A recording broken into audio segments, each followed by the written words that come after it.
Le PSG s'active sur le marché, le carton de Liverpool, la victoire du Real et la route vers le Scudetto grande ouverte pour la Juve. C'est parti pour ce JT Made in Foot du 25 juin.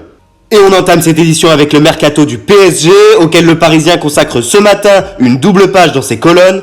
Commençons avec le dossier Tanguy Ndombele, en plein conflit avec son coach José Mourinho à Tottenham. Le Parisien confirme l'intérêt francilien ce matin, soulignant que le joueur est également intéressé à l'idée de rejoindre la capitale. Le quotidien souligne que les bonnes relations entre Daniel Levy, le président des Spurs, et son homologue parisien Nasser Al-Khelaifi pourraient faciliter l'opération et déboucher sur un prix de transfert abordable pour des franciliens qui ne veulent pas faire de folie cet été, et on parle même d'un prêt avec option d'achat. Le PSG aimerait donc renforcer son milieu de terrain et aurait en tête un plan B si la tentative Ndombele s'avérait infructueuse. Ainsi, toujours selon le Parisien, Leonardo penserait à Tiémoué Bakayoko, 25 ans, et sous contrat jusqu'en 2022 avec Chelsea qui ne devrait pas le conserver. Le natif de la région parisienne n'a jamais caché son envie de rejoindre le club de la capitale et le quotidien français souligne que l'entourage du joueur est en contact régulier avec Leonardo, une affaire donc à suivre. Leonardo qui aurait proposé un pont d'or au jeune Takefusa Kubo, 19 ans, prêté à Majorque par le Real et d'ailleurs auteur d'une très belle prestation hier soir face à la Maison Blanche. En effet, AS rapportait hier que le directeur sportif parisien aurait proposé au jeune japonais un contrat annuel de 4 millions d'euros par an. Une info néanmoins à prendre avec des pincettes puisque le PSG ne semble pas chercher d'ailier cet été et que le Real a fixé la clause du jeune homme à pas moins de 250 millions d'euros. Néanmoins, la piste d'un prêt pourrait être étudiée par le PSG. Dans le sens des départs, Julian Draxler aurait indiqué au club sa volonté d'aller jusqu'au bout de son contrat qui expire en 2021.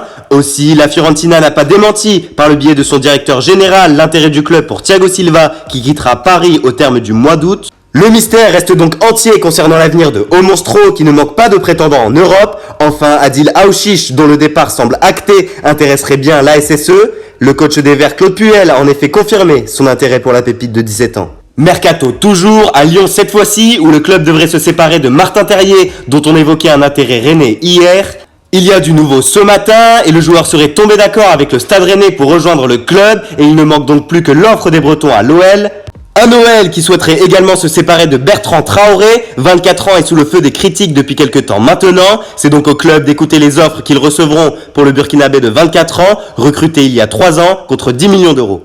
Sans transition, on file en Espagne, les anciens et les nouveaux titres As ce matin. Le Real Madrid s'est imposé hier soir face à Majorque grâce à des buts de Vinicius et de Sergio Ramos. Face à des Mallorcains valeureux et entreprenants, les hommes de Zidane s'imposent finalement 2-0 avec une énième polémique concernant l'arbitrage sur le premier but de Vinicius. La rencontre a également été marquée par l'entrée en jeu du très jeune Luca Moreno, qui à 15 ans et 219 jours est devenu le plus jeune joueur de l'histoire de la Liga à disputer une rencontre. Marca titre d'ailleurs ce matin, gamin regarde Ramos. En effet, le capitaine merengue a une nouvelle fois été impérial derrière et décisif devant avec un superbe coup franc inscrit pour faire le break. Et une fois n'est pas coutume, la presse catalane, à l'image de Sport, se plaint une nouvelle fois de l'arbitrage avec le jeu de mots open bar en une du quotidien, des accusations qui ne sont pas du goût de Sergio Ramos qui s'est exprimé après le match. La VAR peut nous aider comme nous pénaliser, mais je ne pense pas qu'il y ait des décisions préméditées, à croire que nous devons remercier les arbitres d'être leaders, a ainsi déclaré le capitaine madrilène. Toujours est-il qu'avec ce succès, les hommes de Zizou reprennent la place de leader au Barça, à égalité avec les Blaugrana, avec une différence de but particulière, et à 7 journées de la fin de l'exercice. On continue ce tour d'Europe en Angleterre, avec la 31e journée de Premier League, qui a vu hier soir la démonstration de Liverpool face à Crystal Palace. Victoire 4-0 des hommes de Klopp qui ont submergé des Eagles impuissants. Grâce à cette victoire, Liverpool pourra être sacré champion dès ce soir, si jamais Manchester City était amené à ne pas gagner son match du jour. Et c'est un déplacement périlleux qui attend les joueurs de City, car ils affrontent ce soir 21h15 le Chelsea de Frank Lampard à Stamford Bridge. Chez le rival mancunien, c'est Anthony Martial qui fait parler de lui ce matin, et pour cause, le Français est venu hier soir face à Sheffield inscrire un triplé, le premier pour un joueur de Man U depuis un certain Robin Van Persie en 2013, et surtout le premier de sa carrière professionnelle. Une performance brillante d'après le Mirror Sport, et avec ce triplé, l'ex-monégasque permet aux siens de se rapprocher de Chelsea, qui ne compte plus que 2 points d'avance sur les mancuniens avant d'affronter Manchester City ce soir. Concernant le mercato outre-Manche, Bild rapporte, comme relayé ce matin par le Mirror, que Jürgen Klopp serait attentif à la situation de Thiago Alcantara, 29 ans et sous contrat jusqu'en 2021 avec le Bayern.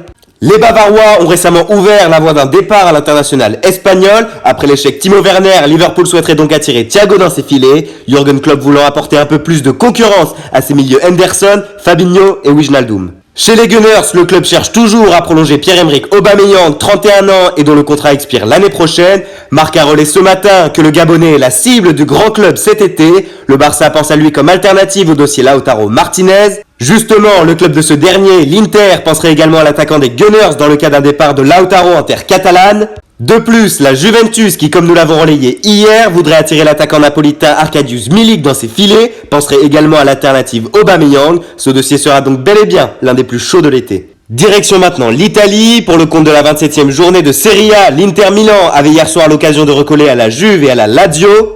Échec de la mission pour les hommes d'Antonio Conte qui apparaît désemparé à la une de Tuttosport. Face à une courageuse équipe de Sassuolo, 12e, les Nerazzurri ont mené au score par 2 fois avant de se faire égaliser à la 89e. Score final 3-3 avec donc un scénario complètement dingue et ce sera maintenant très dur pour les interistes, comme le souligne le Quotidiano Sportivo ce matin. Dans le même temps, la Lazio Rome menait tranquillement 2-0 au bout de 11 minutes de jeu face à l'Atalanta, une avance insuffisante face à la meilleure attaque du championnat. En effet, les hommes de Gasperini ont fait preuve de caractère et ont remonté leur retard en s'imposant finalement 3-2. Une déesse infinie, s'exclame la Gazzetta dello Sport ce matin, et la Juve s'échappe, souligne le quotidien transalpin. En effet, la vieille dame de Mauricio Sarri possède désormais 4 points d'avance sur la Lazio et 8 sur l'Inter à 11 journées du terme. De son côté, l'Atalanta a conforté sa 4e place et revient même à 4 points des Nerazzurri. Un mot maintenant sur le dossier Arthur Pjanic. Di Marzio dévoile ce matin que l'officialisation n'est plus qu'une question d'heure et que la Juventus allait donc payer 70 millions d'euros au Barça pour le Brésilien et le Barça 60 millions d'euros au Juventini pour le Bosnien. Arthur se montrait réticent à plier bagage pour Turin, mais les Juventini ont proposé aux joueurs un meilleur salaire et l'opération serait donc proche d'être conclue. Enfin, on termine ce JT avec Jérémy Mathieu, 36 ans, qui a annoncé qu'il mettait un terme à sa carrière de joueur.